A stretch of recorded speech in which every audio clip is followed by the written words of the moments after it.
Hello, welcome back, guys. Today we'll start chapter 5 of class 9 geography. Let's go. पहले chapter का नाम समझ ले। ये नेचुरल वेजिटेशन और वाइल्ड लाइफ होता क्या है मेरे भाई नेचुरल वेजिटेशन मतलब जो अपने आप उगे हो, मतलब कोई आर्टिफिशियल या मैन मेड का कोई रोल ही नहीं है अपने भाई। ओनली नेचुरल है, नेचुरल वेजिटेशन और वाइल्ड लाइफ। तुम कहोगे सर ये वाइल्ड लाइफ क्या होता है? अरे जंगली, वाइल्ड मतलब जंगली और लाइफ जंगलियों की, मतलब ये मत सोच रहा जंगलियों की लाइफ। अरे जो पशु होते हैं इनकी लाइफ, और वेजिटेशन फ्लोरा एंड फौना मान लो। चलो आगे चलते हैं। Our country India is one of 12 mega biodiversity country of the world. ठीक है, तो 12वीं मेगा बायोडाइवर्सिटी है। 47,000 plant species, 15,000 flowering plant, account for 6% in world total number of flowering plant. ठीक है, और the India has approximate 90,000 species of animal. भाई ये जो डाटा है ना, ये रट लेना, पेपर में आ सकते हैं, फिर तुम कहोगे आपने बताया नहीं। ठीक है, अब तुम कहोगे भाई ये विर्जिन वेजिटेशन क्या होता है, बस ये बता दे तुम मेरे को। अरे विर्जिन वेजिटेशन कुछ नहीं है जो प्योरली इंडियन हो। तुम तो प्योरली इंडियन ही हो, तो क्या हो जाएगा, विर्जिन vegetation known as endemic or indigenous species, but those we have come from outside are termed as exotic plants.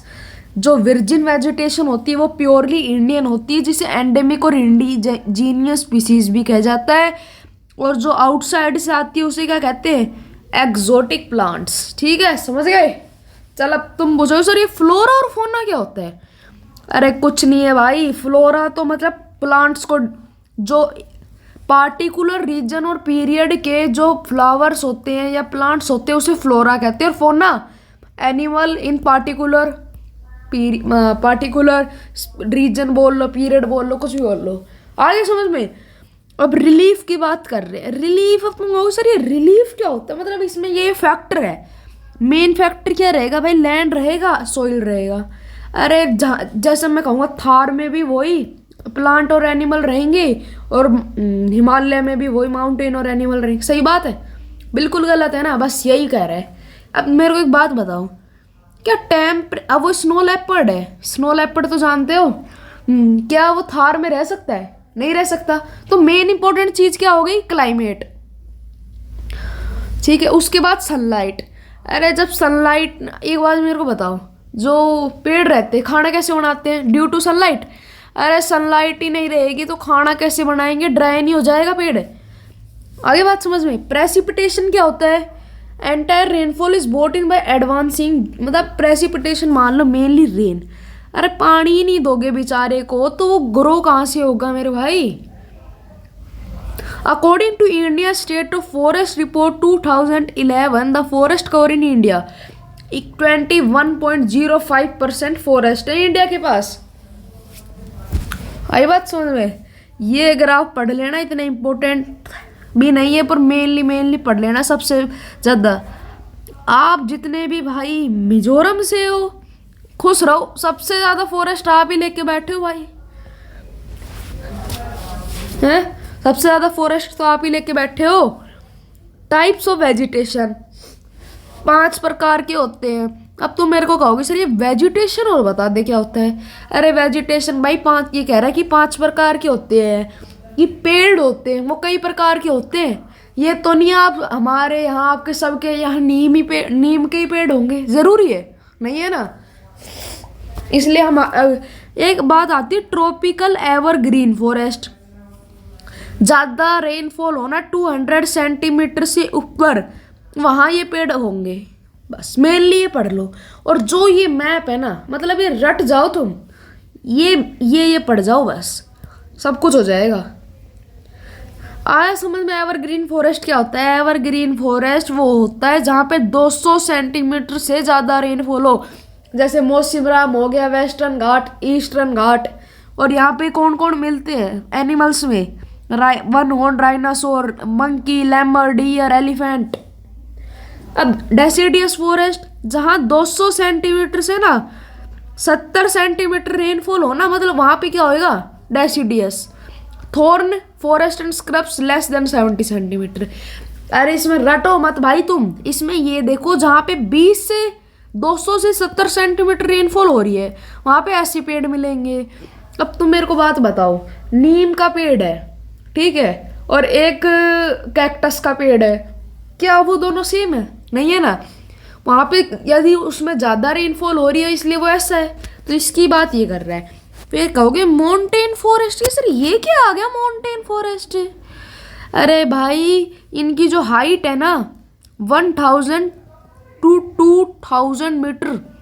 तुम कहोगे सर इतना बड़ा, मैं तो डर गया। अरे ये 2-2 किलोमीटर इनकी हाइट है लगभग। आया समझ में?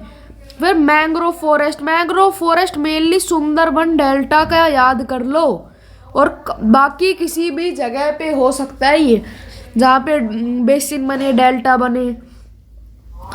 देखो अब मेडिसिनल प्लांट्स का भी सुना है ना कि भाई जुकाम हो रही है मेरे तो तुलसी का पेड़ दे, तुलसी के पेड़ की चाय बना दे। इसलिए मेनली ये कह रहा है कि मेडिसिनल ऑफ प्लांट, मतलब मेडिसिन प्लांट में बहुत सी मेडिसिन होती है। जैसे नीम हाईली एंटीबायोटिक होता है, tulsi cough and cold, sarpagandha treat blood pressure, is only found in India. थोड़ा आया कि गौरव की सर ये तो केवल इंडिया में फाउंड होता है। आई बात समझ में? यार वाइल्ड लाइफ की बात करें, वाइल्ड लाइफ की बात, India is also rich in its fauna and it has approximately 90,000 animal species। थोड़ा मजा आया सर, इतनी ज़्यादा स्पीसीज और 2000 स्पीसीज ऑफ बर्ड, ये पढ़ लेना बस वाइल्ड लाइफ में। और उसके बाद ये देखो, ये 18 बायोस्फीयर रिजर्व है इंडिया में, ये रे देखो, पढ़ ले उसको, रट लो इन चीज़ों को। और माइग्रेटरी बर्ड्स क्या होता है? माइग्रेटरी बर्ड्स वो होते हैं जो बर्ड्स माइग्रेट करके, मतलब पहले वो कहीं और थे, वो माइग्रेट करके इंडिया पे आ गए, उसे क्या कहते हैं? Migratory birds.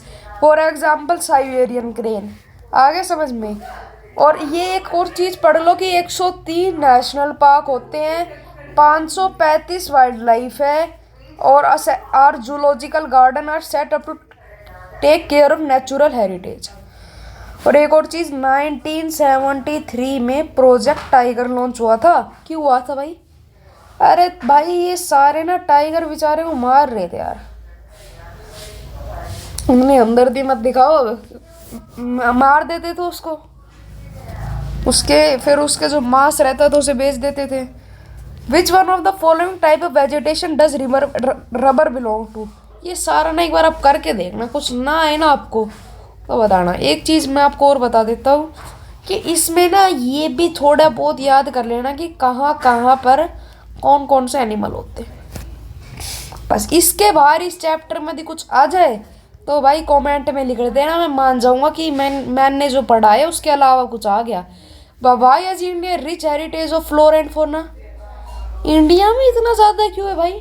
अरे इंडिया में जगह ही ऐसी है, देख कहाँ थार मिल रहा है, इतनी गर्म जगह, फिर हिमालय जाओगे इतनी कोल्ड जगह, और जो नॉर्मल चाहिए वो प्लेन्स रहे, रेन वाले चाहिए वेस्टर्न घाट ईस्टर्न घाट रहे।